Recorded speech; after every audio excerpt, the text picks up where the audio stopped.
All right, folks, and thank you for joining us. My name is J.R. Gonzalez. I'm going to be your host. And today we're going to be talking about back to school safety tips. And our guest today is going to be Michael Chacon. Michael, how are you doing today? Good afternoon. Doing well. How are you? I am doing great. Thank you so very much.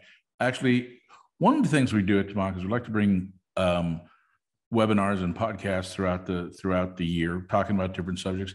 And we're at back to school, and back to school is such an important time for folks. And one of the things that people fail to think about is, along with getting the kiddos back to school and the shopping and the new routines and the stress, and add that stress, put more people on the streets, accidents occur. And Michael, that's what we're here to talk about, is some of the back to school and some of the other stuff. Now, Michael, before we get started, you are with the Texas Department of Transportation. And you are director of, what are you director of traffic safety? I am the director of the Traffic Safety Division. Okay, and you've been with them for 29 years. 29 years now, yes, sir. Well, congratulations. My tax dollars in action. I'm actually getting to see that, so thank you. Michael, one of the cool jobs that you have before we get started, and as more people are coming in, when I'm driving down the highway and I see one of those neon signs that have a message like, slow down, or there's something on there, you're the one who actually does that, right? Yes, sir, that is correct. We put those safety messages up on those electronic boards to try to get people to adhere to a lot of the safety protocols, such as buckling up or slowing down on our roadways, things like that. So all of that statewide goes through you? Yes, sir, it does. That is cool. So I guess you have to be careful. Pretty cool part of my job. Pretty cool, got to be careful what you put up there. So anyway. Oh yeah, definitely. Once again, thank you for joining us. And this particular webinar is brought to you in conjunction, not only through TAMACC, but also with Texas Mutual Insurance. Texas Mutual Insurance is to make sure that we let people know about safety. So Michael, I want to turn it over to you. Let's go ahead and get started. And what are some of the key factors you see that people need to be aware of, and how obviously traffic patterns have going to change from the summer to back to school, and some of the things that they need to do to get prepared? Yeah, absolutely, JR, and great point. So as we get ready to start school, we all know that our traffic patterns across all our schools across the state, traffic patterns are going to change. We have a lot of people with parents who are dropping off parents for maybe the first time in kindergarten. We have maybe new students going to our middle schools and parents are dropping them off, or maybe even high schools, new drivers who are driving to school. And so with that, a lot of different patterns going on around school. So the one thing we always tell people across the state is to remind everyone just to be alert. We need everyone to be alert as they're driving through school zones. Pay attention and make sure you allow enough time as you go to school, because there will be more traffic the first couple of weeks of school. We want to make sure that everyone slows down in school zones, but most importantly, put those cell phones down. We want to make sure that everyone's looking out for kids, whether they're walking or biking to school. And you heard me mention about putting your phones down. We know that's a distraction, but one thing that people may not be aware of is that it is illegal in our state to be using a handheld device in school zones. So that cell phone, that call, or that text is definitely not worth a child's life in a school zone. When you say illegal, what is that? A ticket? Is it a fine? They throw you in jail? They put you in timeout, take away your phone? What is the penalty for? It would be a ticket. Law enforcement can issue a citation for any person driving in a school zone that has a handheld device in their hand, whether they're talking on the phone or texting. That will give them a citation. All right. So if your handheld device, i.e. phone, cell phone, if you're going through your phone system or on speaker or going through your car, that's cool. You can do that. Hands-free is okay, but we still recommend don't be on your phone because we don't want you to be distracted. Got it.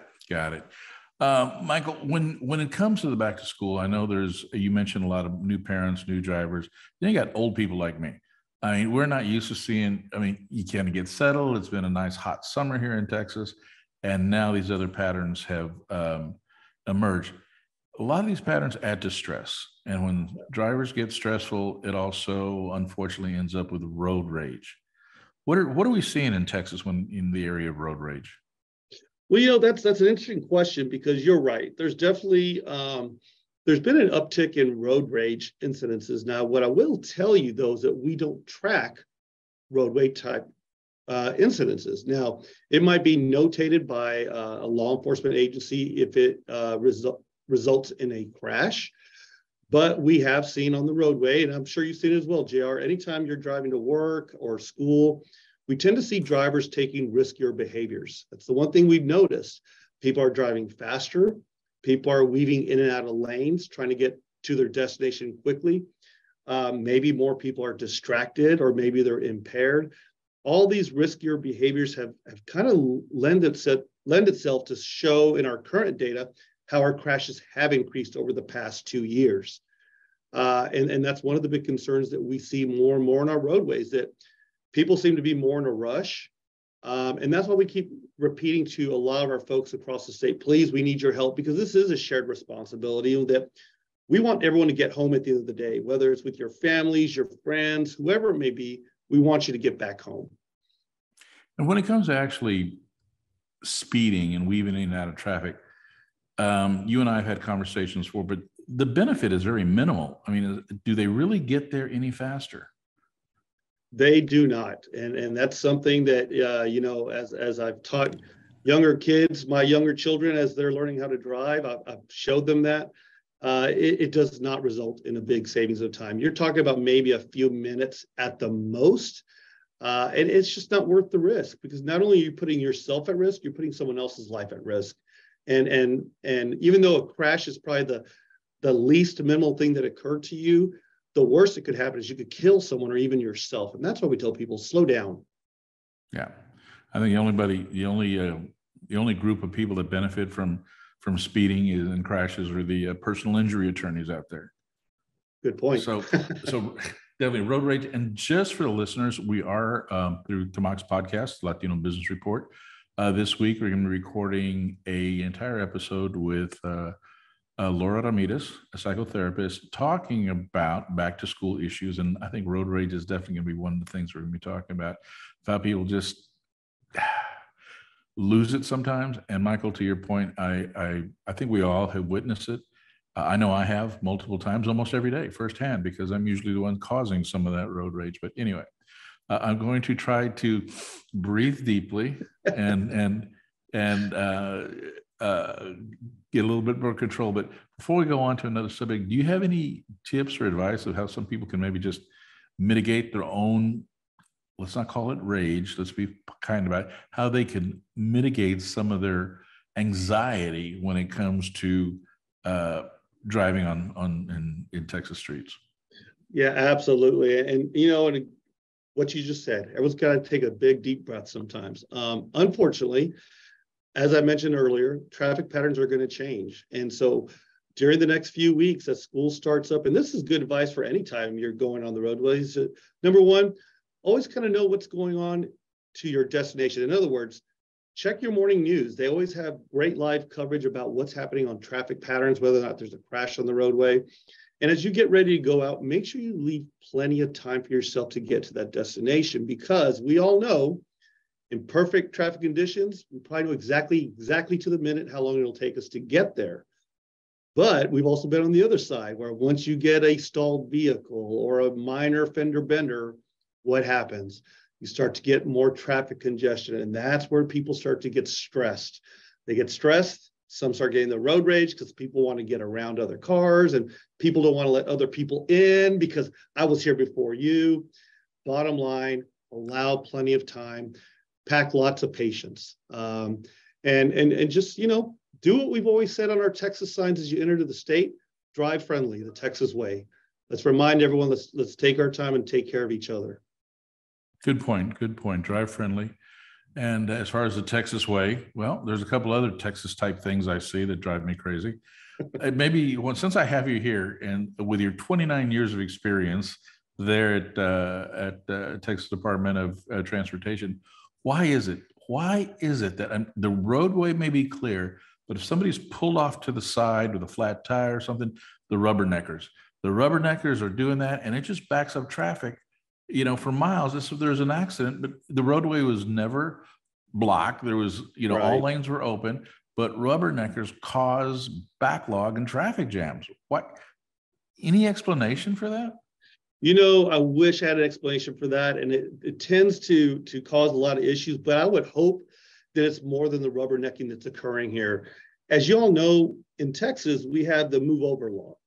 And for those that aren't familiar with it, let me kind of share some background on that. So the move over law pertains to any first responder that has their flashers on. So that could be your EMS, your police, it could be your tow trucks. It could even be tech stop personnel who are working on the side of the roads to make our roads better for you, the public. If their lights are on flash mode and they're on the shoulder, for instance, and you're on the far right lane, state law says you must drive 20 miles below the posted speed limit or move over a lane to the left away from the vehicle that has their flashers on. So sometimes what happens is when people see those stalled vehicles, for some people, it's a natural reaction. Hey, I see a stalled vehicle. There might be someone changing a tire. Probably want to slow down. I don't want to get too close to them if they're changing a tire because they don't want to injure them. But sometimes it is rubberneckers, as you described, JR. And that's the frustrating part. For the rubberneckers, we want them to just stay focused. We're glad that we recognize there's an issue on the side of the road. Slow down, but get past it and then keep going. That's what we always recommend. Well, I'm glad you pointed out that it is a law. It's a move over law. And I think the last time I actually received a ticket, a moving violation, was because of that. But it was entrapment. I tell you what, Michael, it was entrapment. There was a police officer in San Antonio. He was pulled off on the side of the road with his lights on. It was on the left-hand side. And I drive by and next thing you know, I'm being pulled over. And I got pulled over because I didn't reduce my speed, nor did I change and give another lane, in between. So yeah, that'll get you. And that's a nice little hefty fine, folks. So just thank you for bringing that up. Also, other fines that are coming with back to school, big no. Everybody should know it, but still people do it. Do not pass a school bus with its flashing lights on, and that is stopped. Excellent point. I'm glad you brought that up. It's something I want to touch on as well, because big no. Do not go past a school bus that has its flashing red lights. Some have the red lights and the stop paddle that come out from the side of the buses. It is important that they understand the law, that when you are behind a bus or even on the front side of it, if it's not a divided roadway, meaning there's not a grassy median or some type of curb system, if it's just a 2-lane roadway or a 4-lane roadway with just yellow stripes down the roadway, you have to stop in both directions if a bus is stopped with its flashing red lights. In both directions. If it's not separated by divided highway, meaning divided means you could have a concrete barrier wall, you might have a median with a curb and gutter, but if it's just stripes, like a double yellow stripe to separate the traffic, you have to stop on both ends.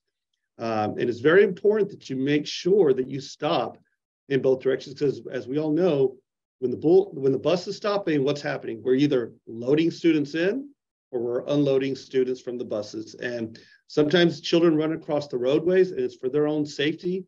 And that's why we got to make sure that we stop when we see those flashing red lights on. Michael, I'm sure your agency gets the statistics on that. I mean, it's very unfortunate, but I would assume every year there's probably injury and fatalities for people not stopping for buses. So I'll tell you what, JR, we are very fortunate that we have not seen a lot of fatalities in our school zones, which I'm very thankful for. So just to give you an idea, in 2022, we did have 746 crashes in school zones that resulted in 0 fatalities, but did result in 23 serious injuries.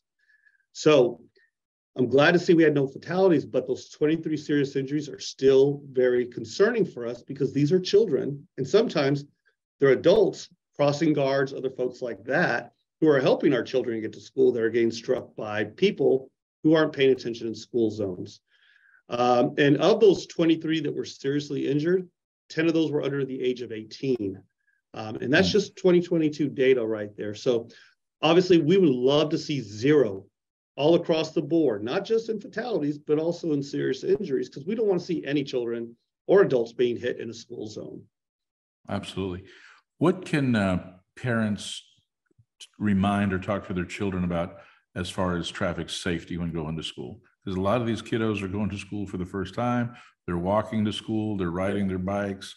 What kind of tips can you share that parents may be able to talk to their kids with? So the main thing I would tell parents to talk to their kids about is to always remind them to use the sidewalks. Always use the sidewalk. And then also make sure they're always using crosswalks. Make sure they're using any type of crosswalk. Don't cross in the middle of a block. Make sure you're crossing at a marked crosswalk or at an intersection. Sometimes we have kids who try to dash across the middle of a street where there's not a crosswalk.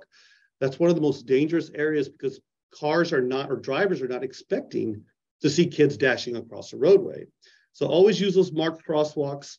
Make sure you talk to them about making contact with the drivers before they jump out into the crosswalk. Because even if they've got a crosswalk symbol telling them it's free for them to go. Well, when you say making contact, what do you mean? Well, I mean, kind of looking at the car, making sure that they see them before they step out on the crosswalk. Okay. So make sure you kind of get that contact that they see them as a child crossing that street. What we see a lot of with kids is they get distracted with cell phones. They're walking, they're crossing the crosswalk, and they're not watching to see which cars are coming to make sure they've fully stopped. Always good to make sure a car is fully stopped before they go out there. And that's what I mean by making contact with them. Okay. So I guess add to the problem if the driver is texting or using their phone and the child pedestrian is doing the same thing.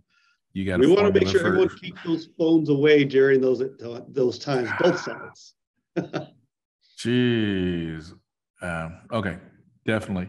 Now, Michael, you've been talking about some statistics. How many accidents were there in school zones? I mean, these are just in school zones proper. That doesn't mean prior to or right after or on your way to, but how many accidents? So we had 746 that occurred in school zones last year alone. Okay. Yeah. Too many and no fatalities from that. Correct. And on the retrospect, when we talk about crashes involving school buses, now that doesn't necessarily mean that they were in a school zone, but it's a school bus that's traveling to and from to get kids to school. Last year, we had 2,305 crashes involving school buses last year. Wow. Yeah. Okay. How does somebody not see a bright yellow school bus? Great question. Great question. So those are why, that's one good reason why we always say, make sure you're paying attention to your surroundings. Especially if you're near a school bus, always watch out because we know they make frequent stops.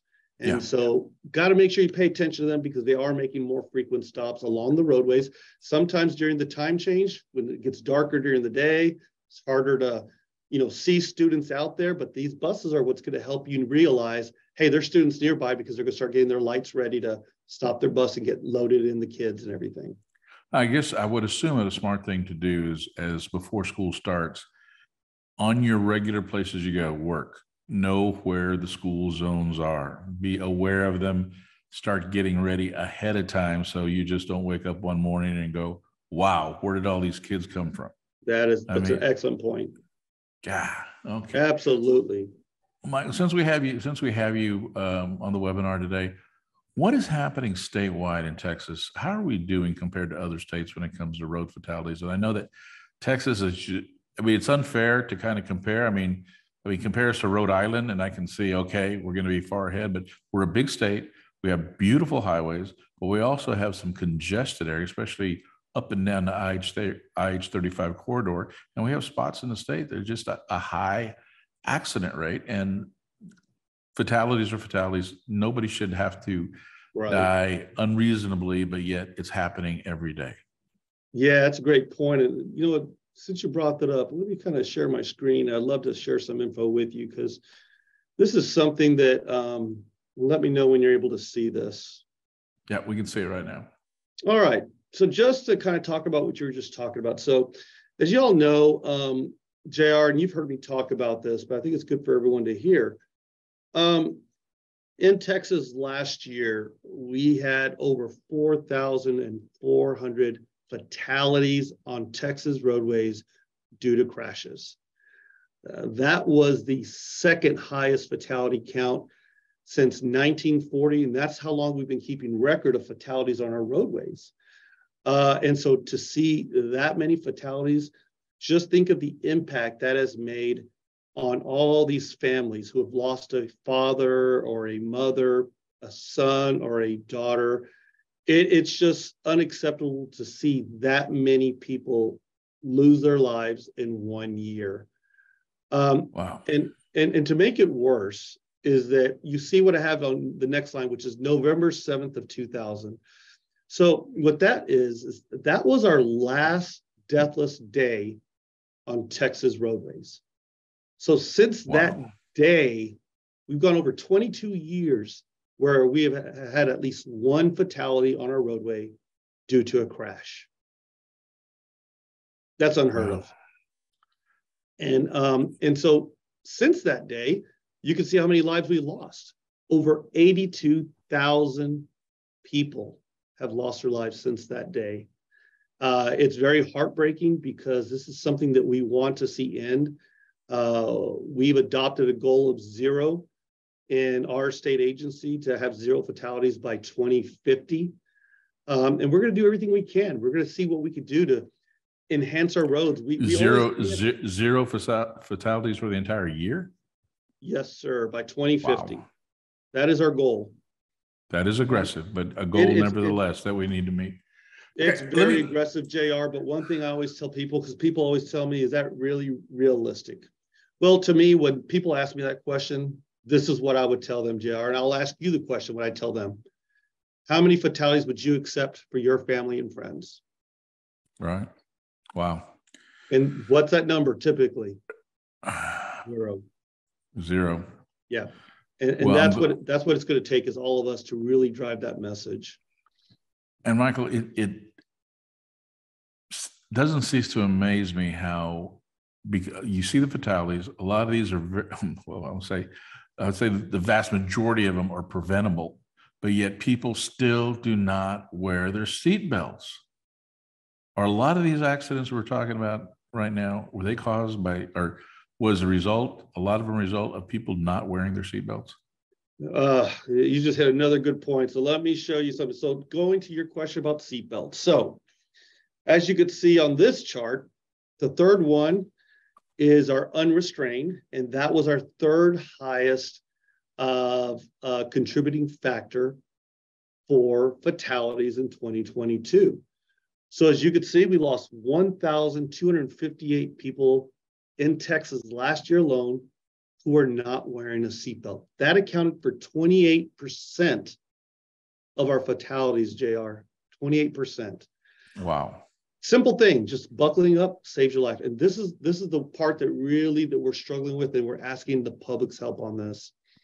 So you see 3 groups in here: pedestrians, motorcycles, and bicycle fatalities, right? Mm-hmm. So when we take those 3 fatalities out of that total fatality count that I showed you of 4,481, because pedestrians, motorcycles, and bicycles don't have the option to wear a seatbelt. So when you remove those fatalities away and now divide by the number of fatalities that you had for last year, 48% of those people are due to are fatalities. 48% of those fatalities from last year are due to people not wearing seatbelts who had an option to wear seatbelts. That is unacceptable, and we've got to do better in this area. So this is where we're trying to do a lot of outreach with schools and college-age students, trying to get them to understand that, because we see a lot of younger kids who are not wearing their seatbelts. We see a lot of younger males in pickup trucks not wearing their seatbelts. And so it's a big push we're making for everyone to try to change this behavior, because as you alluded to, a lot of the things that we're seeing in our crash data is behavioral. And you look at the top three in this chart right here, which are our top three highest fatalities for last year: speed, impaired driving, and not wearing a seatbelt are the top three contributing factors for us having fatalities last year. If we can eliminate those three, we're well on our way to get towards zero quickly. Wow. Very, very significant if we can eliminate those. And then age group. What is the highest age group of fatalities or people actually involved in collisions, crashes? And that's another good point. So for a lot of our age groups that we're seeing, the biggest group of fatalities is anywhere in the 18 to 35-year-old range. I know that's a big range, and we could get it down to even smaller. Yeah, okay, so it's not necessarily high school kids. We're here 18 to 35, so they're already out of high school. Yes, sir. Okay, 18 to 35, young working professionals or whatever. Okay, and out of that 18 to 35, that is your largest group. Does it tend to skew more male or female that are actually in accidents? Definitely more skewed towards the male side, without a doubt. And a lot of those with the males, it's two different things. Actually, it's three different things. It's the ones that are showing up on here right now: speed, impaired driving, unrestrained, and the one that's not showing on here is distracted driving. Okay. Wow. Well, Michael, this has been very educational. Guys, we are recording this, and we're going to put it up on YouTube and make it available on the TAMACC website, TAMACC, Texas Association of Mexican American Chambers of Commerce. That's TAMACC.org. We're going to make it available and make this information available, and just try to encourage people, be more cautious, be aware. Yes, you're probably a good driver. Yes, you practice safety precautions, but the other person may not. And that's all it takes, is somebody not paying attention just to hit you. I mean, I've seen accidents where people are just stopped at a stoplight and then get rammed by somebody else who isn't paying attention. Michael, before we go, and I wish we had some time for some Q&A. If anybody has a question, want to try to sneak it in real quick, maybe we can just put it in your chat. But any closing comments or thoughts you want to leave with people when it comes to safety, especially with the back to school, and how they may prevent themselves, their children, or loved ones from actually being in one of these accidents that results in a fatality? Absolutely. So again, as I stated up front at the beginning, give yourself plenty of time. Make sure you're aware of your surroundings when you're driving. Always pay attention when you're driving. Don't worry about the radio. Don't worry about your hair. Don't worry about eating your breakfast when you're driving. All those are distractions that all it takes is 1 second. 1 second of you not paying attention where it could end up in a crash and or worse, causing someone to lose their life. So biggest thing I've got is make sure you slow down, always buckle up, and don't drive distracted, and don't drive impaired. Most important thing I could give you. Absolutely. And thank you very much. And Brenda, thank you very much for your links that you sent me. I'll do a little bit further research on that. Michael, thank you for being with us today, and congratulations on your 29 years. What's going to happen when you retire? I mean, what are they going to do? I mean, JR, I tell you what, I've got a great team here that works for me, and great administration. We really do a lot of great things, and I have no doubt the work will continue without me when that time comes. But right now, I'm focused on safety. Okay, because people will still be driving after you're retired. Yes, sir. Folks, thank you so much for joining this webinar on safety, brought to you by Texas Mutual Insurance and, of course, TAMACC, the Texas Association of Mexican American Chambers of Commerce. This is an important issue, and people go, well, why is a chamber organization talking about public safety? Well, it's real simple. All of our businesses have employees, and all of our businesses have goods or products that need to be delivered. I mean, look how many 18-wheelers you see on the road. Look how many delivery trucks. Look how many vehicles are added to the Texas highways and the streets just for basic commerce. So we need to be aware. And if you're a business owner, you may want to, if you don't already have one, maybe some sort of safety program for your employees. You don't have to have deliveries. You don't have to be shipping stuff across country, but basically get your employees to work safe and make sure they get home safe.